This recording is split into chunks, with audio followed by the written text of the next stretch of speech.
नमस्कार, RBS live India पर आपका स्वागत है। मैं हूं संजय भारद्वाज और हमारे खास कार्यक्रम सीधा संवाद में आज हम एक ऐसी शख्सियत से आपको मिलवाने जा रहे हैं जो एक शहर नहीं, एक प्रदेश नहीं, बल्कि पूरे देश के अंदर ब्राह्मण समाज, जो सभी ब्राह्मण हैं, सभी वर्ग के ब्राह्मण हैं, उनके लिए काम करते हैं, महिलाओं के हक के लिए काम करते हैं।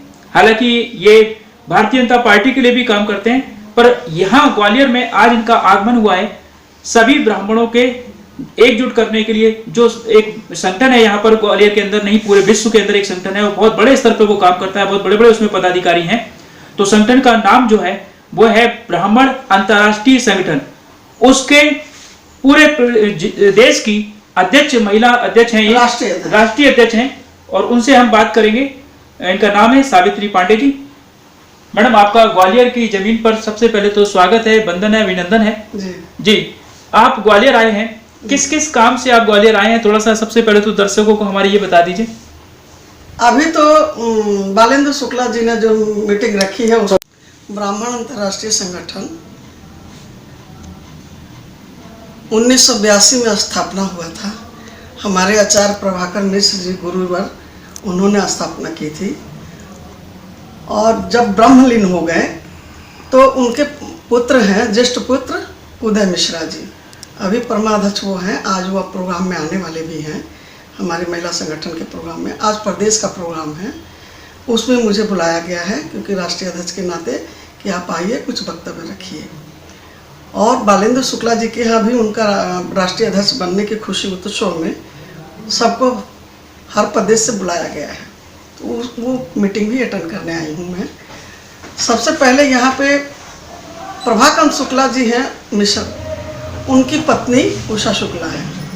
उनको मैंने राष्ट्रीय में दिया था छत्तीसगढ़ की इलेक्शन में, सरोज पांडे जी के इलेक्शन में मैं पहुंची थी, तो वहाँ मैंने उनको अपने संगठन में जोड़ा। संगठन में वो हमारी वरिष्ठ उपाध्यक्ष हैं। उसके बाद उन्होंने मुझे जज साहब की पत्नी मधु शर्मा जी से मिलवाया। मधु शर्मा जी को मैंने प्रदेश अध्यक्ष बनाया 2016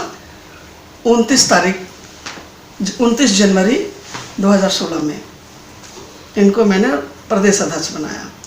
और इन्होंने इतना अच्छा संगठन किया यहाँ। हालांकि उन्होंने कहते हैं कि हमारी मैडम के मार्गदर्शन में हम लोगों ने किया, लेकिन मेहनत उन्हीं की है जो इन्होंने ग्वालियर में संगठन किया। ग्वालियर में ही नहीं, इन्होंने यूपी में भी संगठन किया। मैडम, ये बताइए कि ये संगठन है, ये इसके मेन उद्देश्य क्या क्या है, ये किन किन चीज़ों पर काम करता है? सामूहिक विवाह, बच्चों की जो कमज़ोर है उनकी शिक्षा दीक्षा देखना, सोशल वर्क भी करते हैं इसमें, गरीबों की सहायता करना। मेन उद्देश्य ये है हमारा ब्रह्मत्व को बचाना। ब्रह्मत्व को बचाना, ब्रह्मत्व जब बचेगा जब ब्राह्मण बचेगा। हम ये देख रहे हैं वर्तमान दौर में। मेरी बात सुन लीजिए, ब्रह्मत्व को बचाने का मतलब ही मैं यही कह रही हूँ कि यही उद्देश्य है कि मैं जगह जगह घूम घूम के गठन कर रही हूँ, क्योंकि लोग अपना ब्रह्मत्व भूलते जा रहे हैं। हम विदेश के कल्चर में ढलते जा रहे हैं, अपने कल्चर भूलते जा रहे हैं। जी बिल्कुल, आपने सही कहा कि आज ब्राह्मण जो कभी प्याज नहीं खाता था, आज वो है ना, मतलब नॉनवेज भी खाने लगा है। जो कभी बीड़ी सिगरेट नहीं पीता था, वो आज शराब भी पीने लगा है। जी, इसी के कारण लोग भटक गए हैं रास्ता। जी, मुझे उसी को याद दिलाना है जी, मुझे उसी पद्धति पे लाना है जो कि हमारा ब्राह्मण अंतर्राष्ट्रीय संगठन का उत्थान हो जी। और हमारे सारे लोग इसी में जुटे हुए हैं, जितने अध्यक्ष हैं, पदाधिकारी जितने हैं। हमारे ब्राह्मण अंतर्राष्ट्रीय संगठन के परमाध्यक्ष जी हैं, उन्होंने अपनी सर्विस तक छोड़ दी ब्रह्मत्व को बचाने के लिए। बहुत अच्छी बात है। और योगा करते हैं वो, मतलब गुफा में बैठ के अपना तपस्या करते हैं। उसके बावजूद बहुत कम उम्र के हैं, मतलब मेरे तो छोटे भाई की तरह हैं जी। लेकिन सबसे बड़ी जो समस्या है मैडम, वो ये है कि ना बहुत सारे समाज के संगठन बन गए हैं। ब्राह्मण समाज में जितने भी उपवर्ग हैं, सभी उपवर्गों ने अपने अपने झंडे ब्राह्मण गण ने, और वो लोग अपनी अपनी मतलब समाज के इतने वर्गों में बांट दिया है कि दूसरे समाज के लोग ब्राह्मण समाज को कहीं ना कहीं डैमेज करते हैं।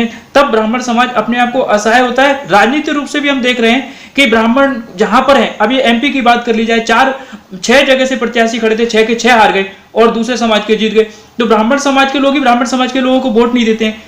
तो ये जो कमी आ रही है, चाहे राजनीतिक दृष्टि से देखें, सामाजिक दृष्टि से देखें, कहीं ना कहीं हम देख रहे हैं ब्राह्मण एकजुट तो बिल्कुल नहीं है। इसके लिए आप कैसे काम करेंगे? वही तो कह रही हूँ, आपको बता रही हूँ कि इसी के कारण तो मैं घूम रही हूँ सबको एक करने के लिए, अपने ब्रह्मत्व को बचाने के लिए मैंने एक बात नहीं कह दिया कि जो ब्राह्मणों को देख के चिढ़ते हैं या अलग अलग थोड़ी सी झगड़ा लड़ाई करके हम अलग अलग संस्था बना रहे हैं। अगर हमारे आचार्य जी का यही नारा था कि विश्व के ब्राह्मण एक हो, अगर विश्व के ब्राह्मण एक हो, इसमें सहायता हमें आपकी भी चाहिए। अगर आप घर घर घूम के ये कहेंगे कि हम ब्राह्मण को बचाना अगर चाहते हैं तो एक हो, बेशक आप अपना बैनर बनाए हो, तो हम लोगों ने ये प्रण रखा है कि ताल कटोरा स्टेडियम में हम सारे ब्राह्मण को आह्वान करते हैं, सारे ब्राह्मण एक होके अपने अपने बैनर लेके सब हम लोग एक साथ एक बैनर के नीचे काम करें, तो हम ज़्यादा उत्सुक होंगे और ज़्यादा हम मजबूत होंगे। अगर हम अलग अलग रहेंगे तो जैसे कहते हैं बंद है मुट्ठी तो लाख की, खुल गई खाक की, तो खुले रहेंगे तो इसी तरह टूटते रहेंगे, इसी तरह हम बिखरते रहेंगे जब तक ये बात हम नहीं समझाएंगे। और आप लोगों की बात ज़्यादा समझ में आएगी क्योंकि आप मीडिया वाले हैं, और अगर आज इस बात को आप समझाएंगे तो दिमाग में घुसेगा और सभी लोग एक होंगे। जहाँ तक कोशिश मैंने की है कि काफ़ी लोग एक हुए हैं, ऐसा नहीं है कि नहीं हो रहे हैं। उद्देश्य मेरा यही है कि हम अपने ब्रह्मत्व को बचाएं, अपने सभी ब्राह्मण भाई बहनों को एक करें, हमारे बच्चे जो हमारे अपने कल्चर से दूर हो रहे हैं हम उसे वापस यहाँ ले आए।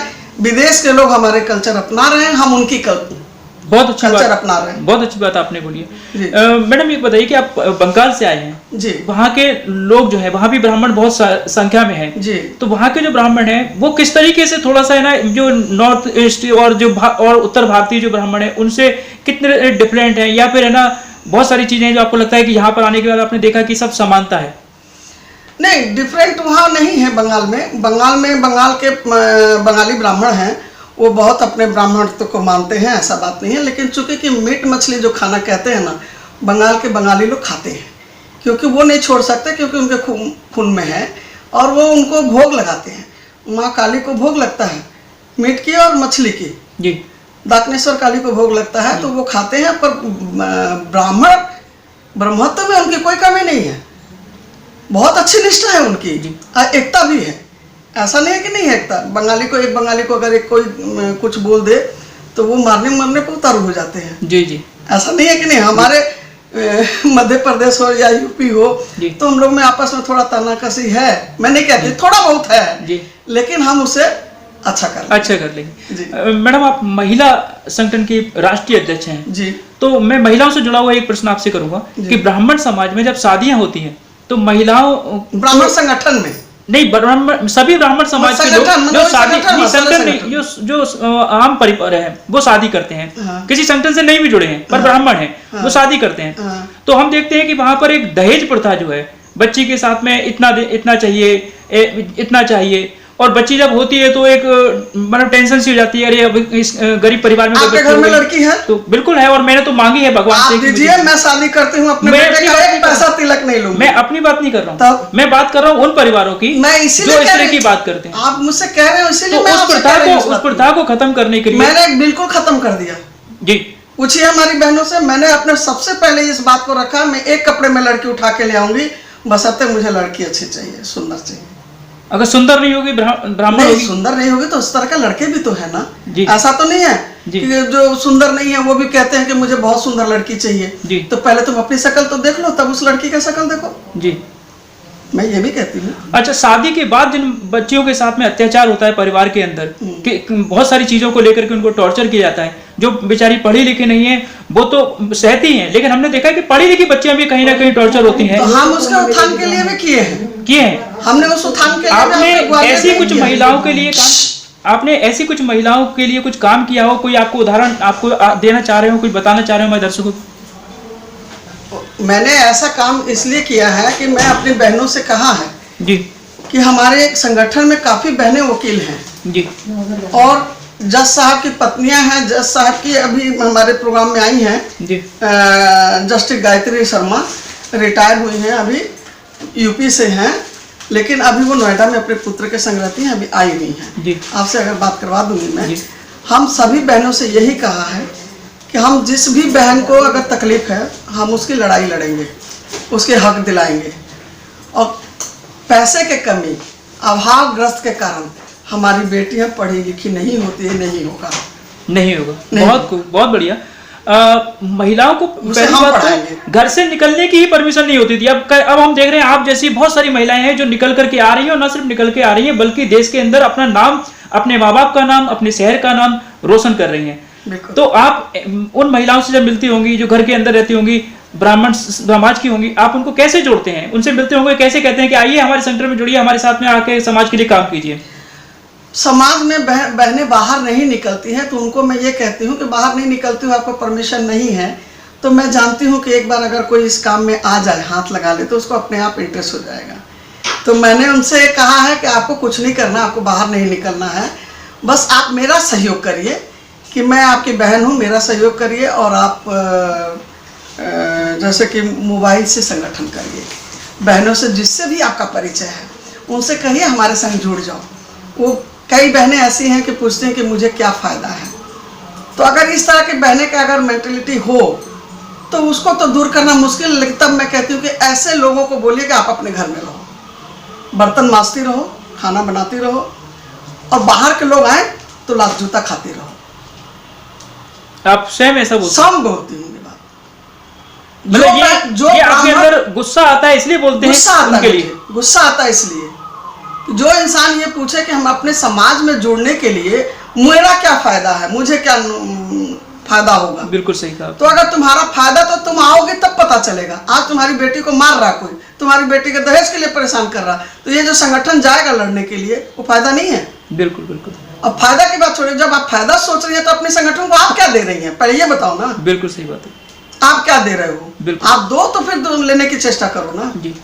अभी आप राष्ट्रीय अध्यक्ष हैं, आपके परिवार के लोग जो आपके ऊपर प्राउड करते होंगे, तो कैसा लगता है? खुद को कभी आप अकेले बैठते हो, कैसा लगता होगा कि इतने सारे लोगों के लिए मैं काम कर रही हूँ? मुझे बहुत आनंद होता है जब मेरी अपनी बहनों से बात करती हूँ, हमारी बहनें खुश होती हैं, मुझे उसमें ज्यादा खुशी मिलती है। थोड़ा सा अपने जीवन पर मैं यहाँ तक कही हूँ कि मुझे अगर इस बातों के लिए कई लोगों ने कहा कि हमारी राजनीति की बहनें कुछ है इसमें, तो वो लोग भी आ रही हैं, कल आएंगी मीटिंग में, तो वो कहती हैं कि आज तो हमारा संगठन का, भारतीय जनता पार्टी का या कोई भी पार्टी जो महिलाएं कर रही हैं, हम इसमें पर्टिकुलरली एक पार्टी का नहीं है, सभी पार्टी की बहनें हैं इसमें, अलग हर पार्टी के लोग आ सकते हैं, ये ब्राह्मण अंतर्राष्ट्रीय बैनर के नीचे। आप ग्वालियर पहली बार आए हैं? पहले भी आ चुके हैं? जी नहीं, पहली बार कहा ना 2016 में आई, 16 में बनाया था। तो अभी हम आपसे फर्स्ट टाइम बात कर रहे हैं। 16 में आई, 17 में आई, 18 में आई, लगातार आपको आना जाता रहा है। फिर 19 में आई थी, अभी 21 में आई जी। तो हम पहली बार आपसे बात कर रहे हैं। हमारे दर्शकों के लिए थोड़ा सा हम चाहते हैं कि बहुत शॉर्ट में आप अपने जीवन परिचय को थोड़ा सा हमारे दर्शकों तक बताएं कि आपका लालन पालन कहाँ हुआ था, आपके माता पिता का क्या नाम था, और आपकी शादी कहाँ हुई थी, और अभी आपकी जो वर्तमान जो स्थिति है वो परिवार में वो क्या क्या। अगर आप जानते होंगे तो ये जानिए कि यूपी में जौही गांव है, बरहमपुर है ना, बरमेश्वर नाथ जी का मंदिर, मेरा मैका वहाँ है, पर मैं वहाँ कभी कभी छुट्टियों में आती थी। मेरा जन्म बंगाल में हुआ है। मेरी माँ का नाम जानकी देवी है, मेरे पिता का नाम सरजू चौबे जी था, और चूँकि कि मैं बंगाल में जन्म जरूर हुआ, लेकिन हमारी माँ पुरानी पद्धति की थी, तो उन्होंने शादी मेरी 10 साल की उम्र में कर दी, और जो मेरे संग गुजरा वो मैं मतलब खराब नहीं गुजरा। मेरी सास बहुत अच्छी थी, मेरे बहू नहीं, मुझे बेटी की तरह पालती थी वो, और मुझे हाथ पकड़ के खाना बनाना, करना, घूमना सिखाना, सब कुछ उन्होंने किया था। मैं बहुत भाग्यशाली थी कि वैसी मेरी सास थी। और फिर भी 10 साल की उम्र में शादी होने के बाद कितनी लड़कियों को परेशानी होती है, जो मेरे संग नहीं घटा, लेकिन फिर भी उस चीज़ को मैं महसूस करती थी। फिर भी परिवार में तो रही, बहू तो बनी, उस पद्धति को तो मैंने निभाया। तो इस कारण से मैं नहीं चाहती कि 10 साल की उम्र में जैसे मेरी शादी हो इस और लड़कियों का हो, और उसके लिए मैं खिलाफ हूँ। शिक्षा दीक्षा देने के बाद ही लड़कियों का शादी करनी चाहिए, उनको अपने पैर पे खड़ा कर दें तभी शादी करनी चाहिए। लेकिन इसके लिए मैं एक बात और कहूँगी, ये नहीं कहूँगी कि मैं सही हूँ इस जगह पे, कहीं तो मेरे माँ बाप भी सही थे। बालिका विवाह करना अनर्थ है, लेकिन जो प्रथा थी कि शादी करके गौना करने का, वो अच्छी थी। वो अच्छी थी। क्यों थी? कि उस समय में आप कम उम्र की लड़कियों की शादी कर देते हैं। अभी भी हम कहते हैं कि 16-17 में लड़कियों का शादी कर देना चाहिए, क्योंकि जब वो अपने परिवार में जाती है तो उसमें ढल जाती है। पक्का फल आप ले आएंगे ना, तो उसको आपको परेशानी होगी, मैं तुरंत खा लेंगे। लेकिन कच्चा फल ले आएंगे तो उसको थोड़ा आसानी होता है, उसको पक्का फल में परेशानी होता है ना जी।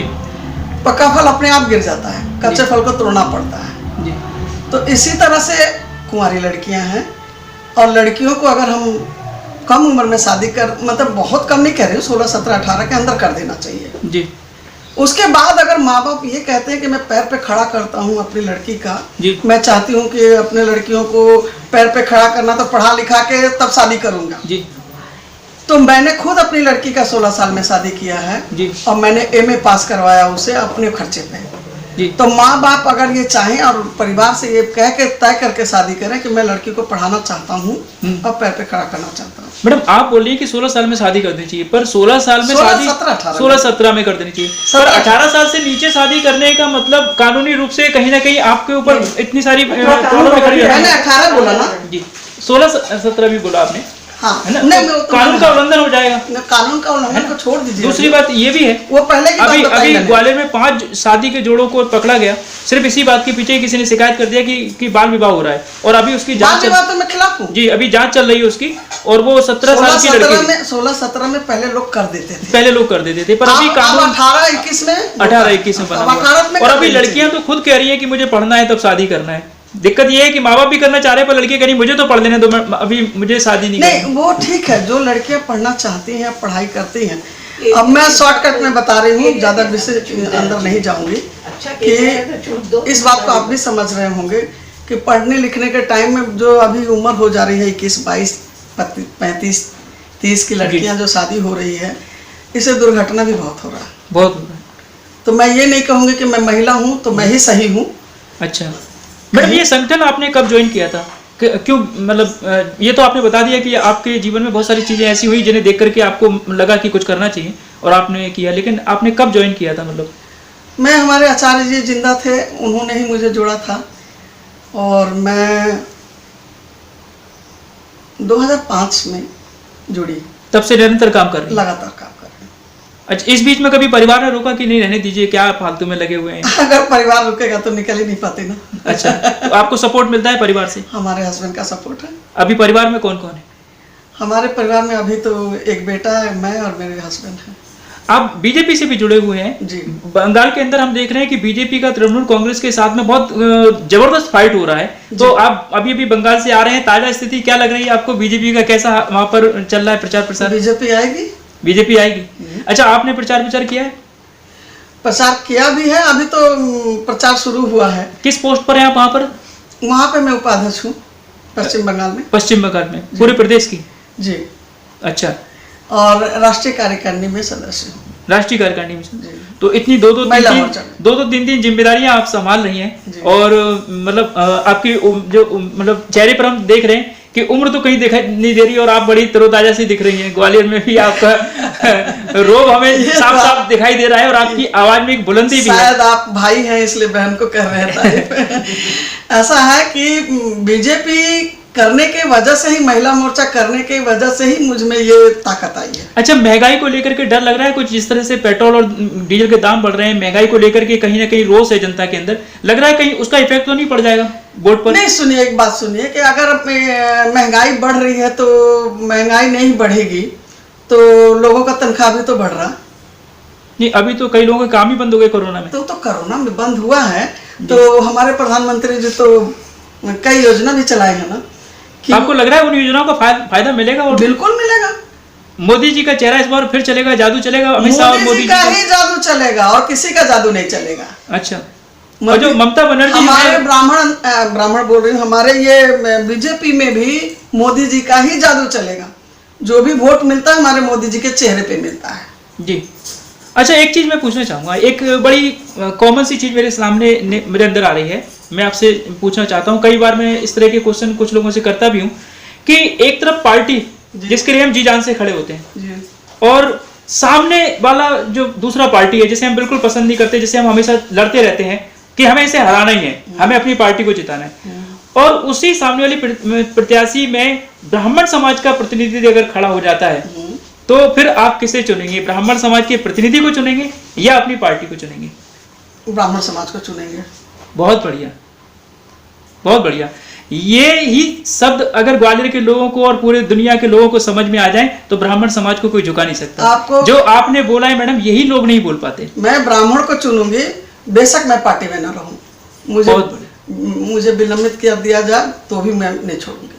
हमसे बात करने के लिए, हमें इतना समय देने के लिए बहुत बहुत धन्यवाद। हमारी शुभकामनाएं आपके साथ में। जिस तरह से आपने ब्राह्मण के हक के लिए ये बात कही है, ये आपकी आवाज पूरे भारत में नहीं पूरी दुनिया में पहुंचनी चाहिए, क्योंकि ब्राह्मण अंतर्राष्ट्रीय संगठन पूरे विश्व के अंदर, ब्राह्मण अंतर्राष्ट्रीय संगठन, ब्राह्मण अंतर्राष्ट्रीय संगठन पूरे विश्व के अंदर जिस तरीके से काम कर रहा है, उसको लेकर के उसकी मजबूती को अगर देखना हो तो मैं कहूंगा कि अभी हमने जिस शख्सियत से बात की है, मैं शख्सियत इसीलिए कह रहा हूं कि उनके एक एक शब्द में वो शख्सियत झलकती है जो कि आपको प्रेरणा दे सकती है। और सबसे लास्ट प्रश्न जो मैंने उनसे पूछा तो उन्होंने साफ साफ कहा कि पार्टी और ब्राह्मण में जब कोई बात आएगी तो मैं ब्राह्मण को चुनूंगी। अगर भारत भर से, अगर पूरी दुनिया भर से सारे ब्राह्मण ये बात को मान लें कि कोई भी संगठन, कोई भी पार्टी, सबसे पहले हमारा ब्राह्मण भाई है, तो फिर हमारे ब्राह्मण को कोई झुका नहीं सकता, कोई हिला नहीं सकता। अपने सहयोगी रचित दुबे के साथ मैं Sanjay Bharadwaj, RBS live India के लिए। मिलेंगे फिर अगले किसी शख्सियत के साथ।